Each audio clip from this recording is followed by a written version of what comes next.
Imaginez deux frères jumeaux. L'un d'eux est né en tenant le talon de l'autre. Déjà là, quelques secondes après leur arrivée au monde, un conflit silencieux avait commencé.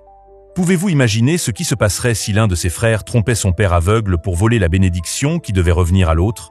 Et si ce même homme, des années plus tard, se retrouvait trompé de la même manière qu'il avait trompé? Comment seraient ceux de travailler cette longue année par amour pour découvrir au lendemain du mariage que la mariée était quelqu'un d'autre?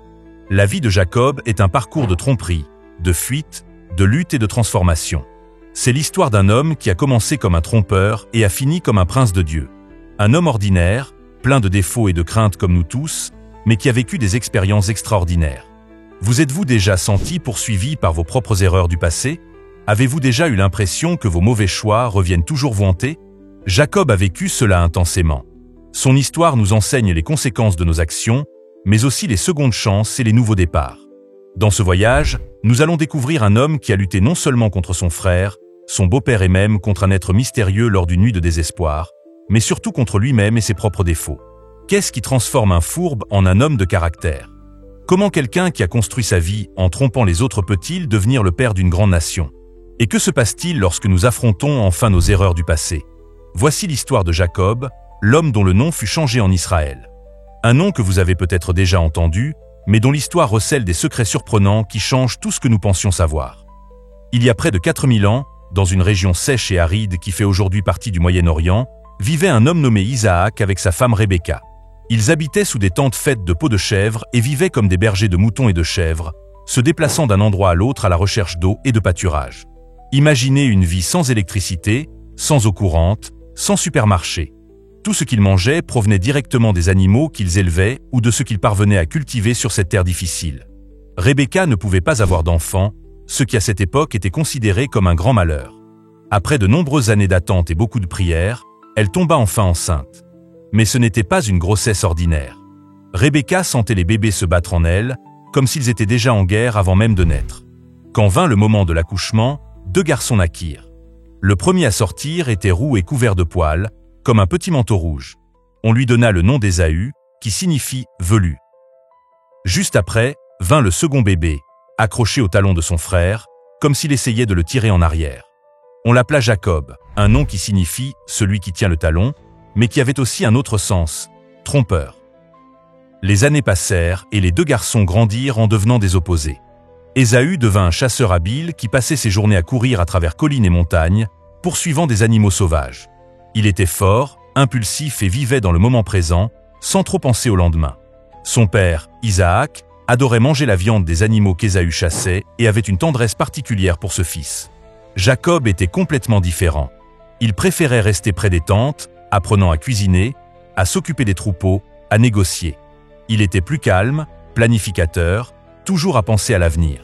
Sa mère, Rebecca, avait une affection spéciale pour lui et voyait en lui une intelligence qu'elle admirait. Dans cette culture, le fils aîné recevait un privilège spécial appelé « droit d'aînesse ». C'était comme être l'héritier principal. Il recevait le double de l'héritage et devenait le chef de famille à la mort du père.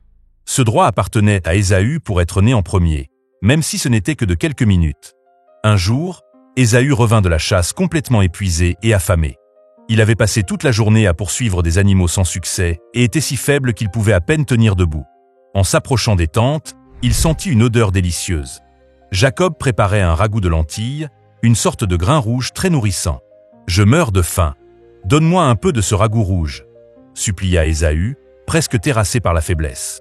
Jacob regarda son frère et vit une opportunité. « Je te donnerai le ragoût, mais en échange, tu me vends ton droit d'aînesse. » Cela semble un échange absurde pour nous aujourd'hui, n'est-ce pas? Échanger un droit si important contre un simple plat de nourriture. Mais Ésaü ne pensait qu'au moment présent, à sa faim désespérée. À quoi me sert ce droit d'aînesse si je suis presque mort de faim maintenant? Et ainsi, pour un simple ragoût de lentilles, Ésaü vendit son droit d'être le principal héritier de la famille. Jacob lui donna du pain et le ragoût, et Ésaü mangea et but, se leva et s'en alla, sans sembler se préoccuper beaucoup de ce qu'il avait perdu. Des années passèrent. Isaac, le père, était maintenant vieux et presque aveugle. Sentant sa mort approcher, il appela Ésaü pour lui donner la bénédiction finale. Une sorte de souhait ou de prophétie qu'un père prononçait sur son fils, qui avait une grande importance dans cette culture. C'était plus que simplement souhaiter de bonnes choses. On croyait que les paroles avaient le pouvoir de façonner l'avenir de la personne. « Mon fils, dit Isaac, je suis vieux et je ne sais pas quand je vais mourir. Prends ton arc et tes flèches, va chasser un animal et prépare-moi ce plat savoureux que j'aime tant. Après que j'aurai mangé, je te donnerai ma bénédiction. » Ésaü partit chasser, mais Rebecca, qui écoutait la conversation en cachette, courut parler à Jacob. Elle se souvenait de quelque chose qu'elle avait entendu avant la naissance des garçons, que l'aîné servirait le cadet. Rebecca croyait que la bénédiction devait aller à Jacob, pas à Ésaü. « Vite, dit-elle à Jacob, prends 2 chevreaux du troupeau. Je vais préparer un plat délicieux comme ton père l'aime. Tu le lui porteras, en te faisant passer pour Ésaü, et tu recevras la bénédiction à sa place. » Jacob était inquiet, mais mon frère est velu, et ma peau est lisse. Si mon père me touche, il s'apercevra que c'est moi et non Ésaü. Cela m'attirera une malédiction, pas une bénédiction. Continuez à regarder pour découvrir comment Jacob a affronté ce dilemme moral et quelles conséquences sa décision a eues sur sa vie. Était-ce le début d'une longue chaîne de tromperies et de fuites? Rebecca avait un plan. Elle prit les meilleurs vêtements d'Ésaü, qui étaient gardés dans la tente, et en revêtit Jacob. Puis, elle couvrit ses bras et son cou avec les peaux des chevreaux qu'elle venait de tuer. L'odeur des vêtements d'Ésaü et la texture poilue des peaux créeraient l'illusion parfaite pour tromper le vieux père aveugle. « Maintenant, vas-y, » dit-elle, remettant à Jacob la nourriture qu'elle avait préparée et un peu de pain.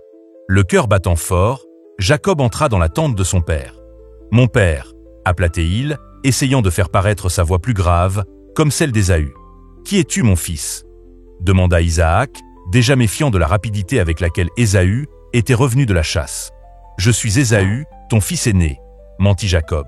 « J'ai fait ce que tu m'as demandé. Assieds-toi et mange de ma chasse afin que tu puisses me bénir. » Isaac était confus. « Comment as-tu trouvé du gibier si rapidement ?»« Ton Dieu m'a ouvert le chemin, » répondit Jacob, ajoutant un nouveau mensonge à sa tromperie. Toujours méfiant, Isaac demanda. « Approche-toi, mon fils, que je puisse te toucher et m'assurer que tu es bien Ésaü. » C'était le moment que Jacob redoutait le plus.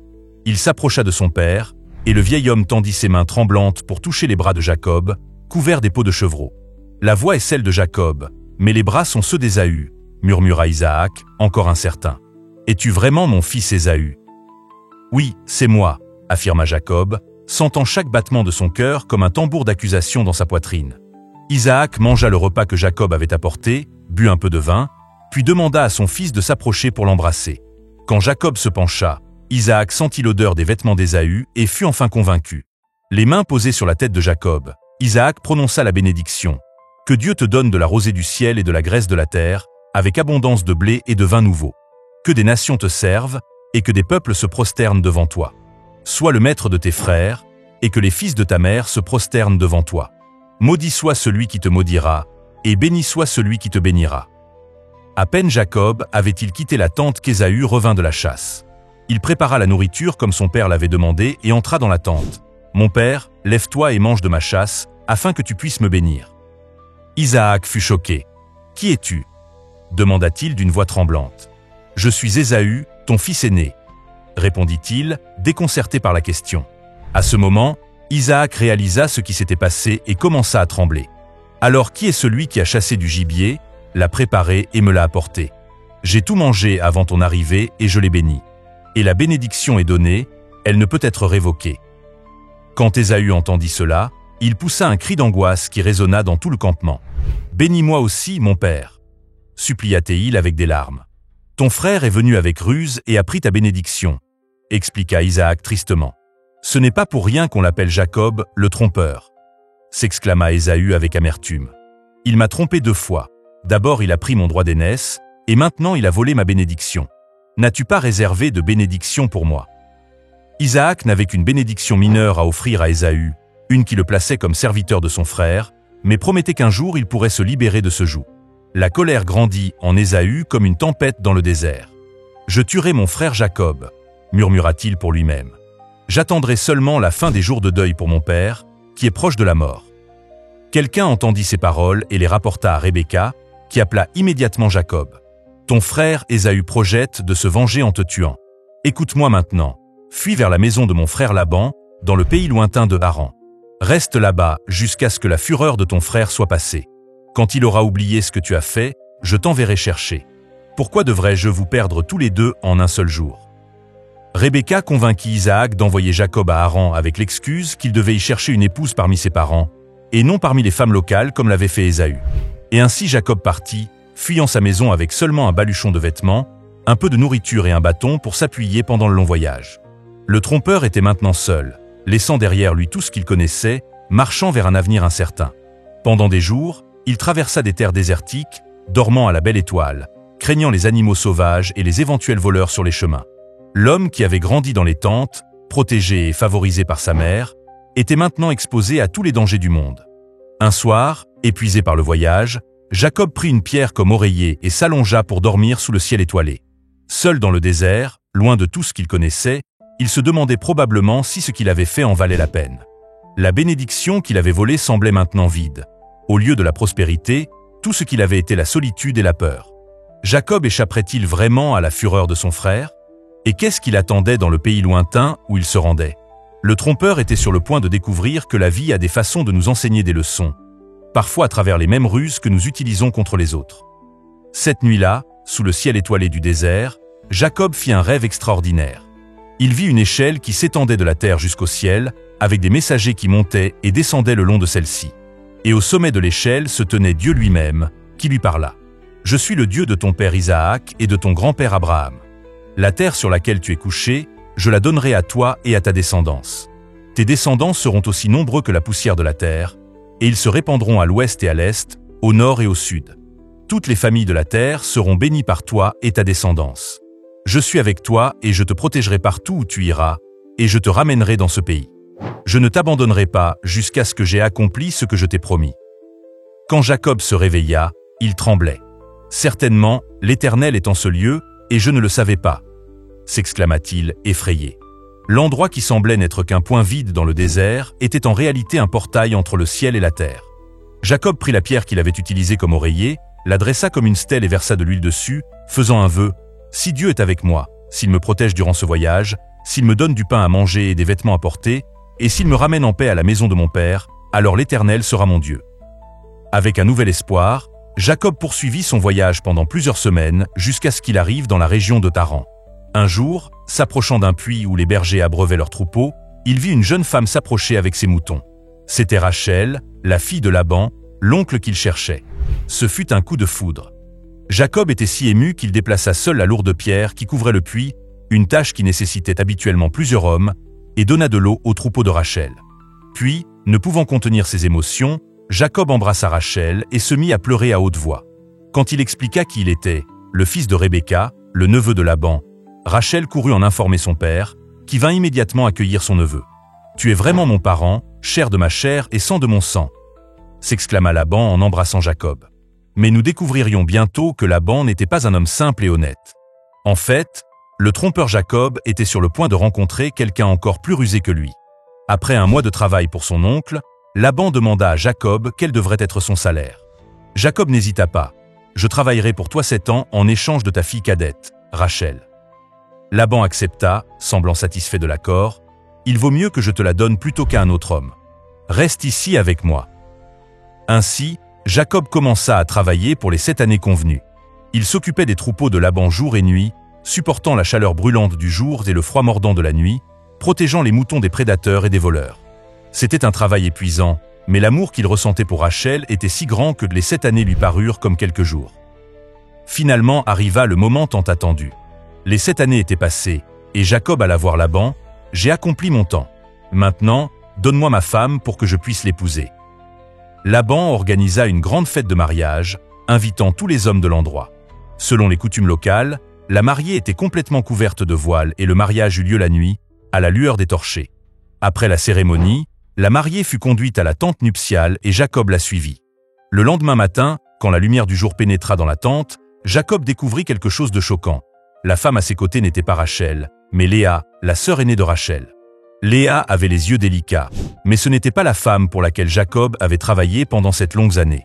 Furieux, Jacob confronta Laban. « Qu'est-ce que tu m'as fait? N'ai-je pas travaillé pour Rachel? Pourquoi m'as-tu trompé ?» Laban répondit avec un calme calculé. « Ce n'est pas la coutume dans notre région de donner la cadette avant l'aîné. Termine la semaine de célébration du mariage avec Léa, et nous te donnerons aussi Rachel, en échange de cette autre année de travail. » Le trompeur avait été trompé. Jacob, qui avait menti à son père aveugle en prétendant être son frère, était maintenant victime d'une tromperie similaire, recevant la mauvaise sœur sous le couvert de l'obscurité et des voiles. Jacob accepta les conditions de Laban. Il termina la semaine de mariage avec Léa, puis reçut Rachel comme seconde épouse, s'engageant à travailler 7 années de plus pour son beau-père. Désormais, Jacob avait 2 épouses, mais il aimait Rachel beaucoup plus que Léa. Cette situation créa une rivalité amère entre les sœurs. Quand Dieu vit que Léa était négligée, il permit qu'elle ait des enfants tandis que Rachel restait stérile. Léa donna naissance à 4 fils d'affilée, Ruben, Siméon, Lévi et Juda, espérant à chaque naissance que l'amour de Jacob pour elle augmenterait. Rachel, désespérée de ne pas pouvoir avoir d'enfants, donna à Jacob sa servante Bila comme concubine pour qu'elle puisse avoir des enfants à travers elle. Bila eut 2 fils, Dan et Nephtali. Ne voulant pas être en reste, Léa, qui avait temporairement cessé d'avoir des enfants, donna sa servante Zilpa à Jacob, qui engendra Gad et Azer. Plus tard, Léa recommença à avoir des enfants, Issachar et Zabulon, et finalement une fille nommée Dina. Après des années d'attente et d'angoisse, Rachel finit par tomber enceinte et donna naissance à un fils nommé Joseph. Jacob avait maintenant 11 fils et une fille, nés de 4 femmes différentes, créant une famille complexe et souvent divisée par la jalousie et les rivalités. 20 ans s'étaient écoulés depuis que Jacob était arrivé à Haran. Il avait servi Laban pendant 14 ans pour épouser ses filles et 6 ans de plus en échange d'animaux du troupeau. Pendant tout ce temps, Laban avait continué à essayer de le tromper, changeant son salaire à plusieurs reprises. Mais Jacob prospérait malgré cela, devenant un homme riche, avec de grands troupeaux et de nombreux serviteurs. Que se passerait-il lorsque Jacob déciderait finalement de rentrer chez lui? Et comment se déroulerait la rencontre avec le frère qui avait juré de le tuer 20 ans auparavant? Jacob commença à remarquer que les fils de Laban devenaient jaloux de sa prospérité. « Jacob a pris tout ce qui appartenait à notre père », disait-il. « C'est avec ce qui était à notre père qu'il a amassé toute cette richesse. » Et Laban ne regardait plus Jacob avec la même sympathie qu'auparavant. Une nuit, Jacob fit un rêve dans lequel Dieu lui disait « Retourne au pays de tes pères et vers ta parenté, et je serai avec toi. » Il était temps de partir. Jacob appela Rachel et Léa pour leur parler dans les champs, loin des oreilles de Laban. « Le visage de votre père n'est plus le même envers moi qu'auparavant, » expliqua-t-il. « Pendant 20 ans je l'ai servi, 14 ans pour vous et 6 ans pour les troupeaux. Et votre père a changé mon salaire 10 fois. Si le Dieu de mon père n'avait pas été avec moi, Laban m'aurait renvoyé les mains vides. » Rachel et Léa acceptèrent de partir. « Y a-t-il encore pour nous une part ou un héritage dans la maison de notre père? Ne nous a-t-il pas considérés comme des étrangères? Il nous a vendus et il a même dévoré notre argent. Toute la richesse que Dieu a ôtée à notre père nous appartient et à nos enfants. Fais maintenant tout ce que Dieu t'a dit. » Profitant d'un moment où Laban était parti tondre ses moutons, Jacob rassembla ses femmes, ses enfants et tous ses troupeaux, et s'enfuit sans dire au revoir. Rachel, à l'insu de Jacob, vola les idoles familiales qui appartenaient à son père. 3 jours plus tard, Laban découvrit la fuite de Jacob et se lança à sa poursuite avec ses parents. Après 7 jours, il les rattrapa dans les montagnes de Galad. La nuit précédant la rencontre, Dieu apparut en songe à Laban et l'avertit « Garde-toi de rien dire à Jacob, ni en bien ni en mal. » Quand il trouva enfin Jacob, Laban essaya de contrôler sa colère. « Que as-tu fait? Tu m'as trompé et tu as emmené mes filles comme des captives de guerre. Pourquoi t'es-tu enfui secrètement sans me prévenir? Je t'aurais accompagné avec joie et chant, avec tambourin et harpe. Tu ne m'as même pas laissé embrasser mes petits-enfants et mes filles pour leur dire adieu. J'aurais le pouvoir de te faire du mal, mais le Dieu de ton père m'a averti hier soir. Très bien, tu es parti parce que tu languissais après la maison de ton père, mais pourquoi as-tu volé mes dieux? » Jacob, qui ne savait rien du vol commis par Rachel, répondit avec indignation. « J'ai fui parce que j'avais peur que tu ne prennes tes filles de force. Quant à tes dieux, celui chez qui tu les trouveras ne vivra pas. En présence de nos parents, identifie ce qui est à toi parmi mes affaires et prends-le. » Laban chercha dans toutes les tentes, celle de Jacob, celle de Léa, celle des servantes, mais ne trouva rien. En dernier, il entra dans la tente de Rachel, qui avait caché les idoles dans une selle de chameau et s'était assise dessus. « Ne te fâche pas, mon père, si je ne peux pas me lever devant toi, » dit-elle. « J'ai ce qui est habituel aux femmes. » Ainsi, Laban fouilla toute la tente, mais ne trouva pas ses idoles. Maintenant, c'était Jacob qui était furieux. « Quel est mon crime? Quel est mon péché pour que tu me poursuives avec tant d'ardeur? Tu as fouillé tous mes biens. Et qu'as-tu trouvé qui appartienne à ta maison? Mets-le ici, devant mes parents et les tiens, pour qu'ils jugent entre nous deux. » Jacob continua à déverser 20 ans de frustration. Pendant 20 ans, j'ai été chez toi. Tes brebis et tes chèvres n'ont pas avorté, et je n'ai jamais mangé les béliers de ton troupeau. Je ne t'ai jamais rapporté une bête déchirée par les fauves, j'en assumais moi-même la perte. Tu me réclamais ce qui avait été volé de jour comme de nuit. Voici comment j'ai vécu. La chaleur me dévorait le jour et le froid la nuit, et le sommeil fuyait mes yeux. Pendant 20 ans, j'ai servi dans ta maison, 14 ans pour tes 2 filles et 6 ans pour tes troupeaux, et tu as changé mon salaire 10 fois. Si le Dieu de mon père n'avait pas été avec moi, tu m'aurais certainement renvoyé les mains vides. Incapable de réfuter les accusations, Laban proposa un pacte de paix. Faisons une alliance, toi et moi, et qu'elle serve de témoin entre nous. Jacob prit une pierre et la dressa comme une colonne. Lui et Laban amassèrent d'autres pierres et firent un tas, sur lequel ils mangèrent ensemble, scellant leur accord. Laban appela ce tas Jégar Saaduta dans sa langue, et Jacob l'appela Galed en hébreu, les deux signifiant tas du témoignage. Ce tas est témoin entre moi et toi aujourd'hui, déclara Laban. Que l'Éternel veille entre nous quand nous serons séparés l'un de l'autre. Si tu maltraites mes filles, ou si tu prends d'autres femmes à côté d'elles, souviens-toi que Dieu est témoin entre nous, même si personne d'autre n'est présent. Le lendemain matin, Laban embrassa ses petits-enfants et ses filles, les bénit et retourna chez lui. Jacob poursuivit son voyage, maintenant libéré de Laban, mais avec un défi encore plus grand devant lui. Retrouver son frère Ésaü, qu'il avait trompé 20 ans auparavant. Sur son chemin, il rencontra des messagers divins. Jacob appela cet endroit Mahanaïm, ce qui signifie « deux camps », reconnaissant qu'il n'était pas seul dans son voyage. Peu après, il envoya des messagers en avant pour rencontrer Ésaü, disant « Vous parlerez ainsi à mon seigneur Ésaü. Ton serviteur Jacob dit « J'ai séjourné chez Laban jusqu'à présent et j'ai des béhufs, des ânes, des brebis, des chèvres et des serviteurs. J'envoie l'annoncer à mon seigneur pour trouver grâce à tes yeux. » Les messagers revinrent avec des nouvelles alarmantes. « Nous sommes allés vers ton frère Ésaü et il vient à ta rencontre avec 400 hommes. » L'heure du règlement de compte était arrivée. La peur s'empara de Jacob. 400 hommes ne venaient pas en paix. Cela ressemblait davantage à une armée prête à attaquer. Désespéré, il divisa tout son camp en 2 groupes. Si Ésaü attaque un groupe, peut-être l'autre pourra-t-il s'échapper. Ensuite, il fit quelque chose qu'il faisait de plus en plus dans sa vie d'adulte, il pria « Dieu de mon grand-père Abraham et de mon père Isaac, toi qui m'as dit de retourner dans mon pays et vers ma parenté, je ne suis pas digne de toute la bonté et de toute la fidélité que tu as témoigné à ton serviteur. Car j'ai passé ce Jourdain avec mon bâton seulement, et maintenant je suis devenu 2 camps. Délivre-moi, je te prie, de la main de mon frère Ésaü, car je crains qu'ils ne viennent m'attaquer, et les mères avec leurs enfants. Pourtant, c'est toi qui as dit, je te ferai du bien, et je rendrai ta postérité comme le sable de la mer, qu'on ne peut compter tant il y en a. » Même après avoir prié, Jacob fit ce qu'il avait toujours fait de mieux. Il élabora un plan astucieux.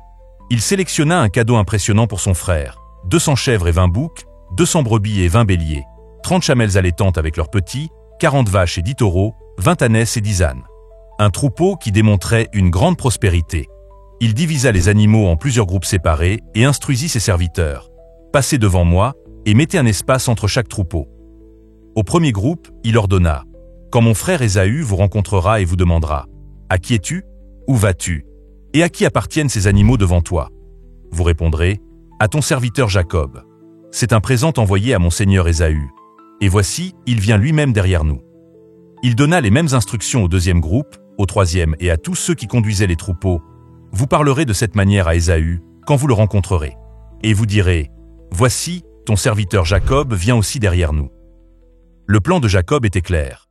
Je l'apaiserai par ce présent qui va devant moi. Ensuite, je verrai sa face, peut-être m'accueillera-t-il favorablement. C'était une stratégie intelligente. Plusieurs vagues de cadeaux généreux arrivant l'une après l'autre adouciraient même le cœur le plus endurci. Cette nuit-là, Jacob fit traverser le gué du Jabbok à sa famille et resta seul. C'est alors que quelque chose d'extraordinaire se produisit. Un homme mystérieux apparut et commença à lutter avec lui. Nous ne savons pas qui initia la lutte, seulement qu'ils luttèrent toute la nuit, jusqu'à l'aube. Quand l'étranger vit qu'il ne pouvait pas vaincre Jacob, il toucha l'articulation de sa hanche, la déboîtant. Malgré cela, Jacob ne le lâcha pas.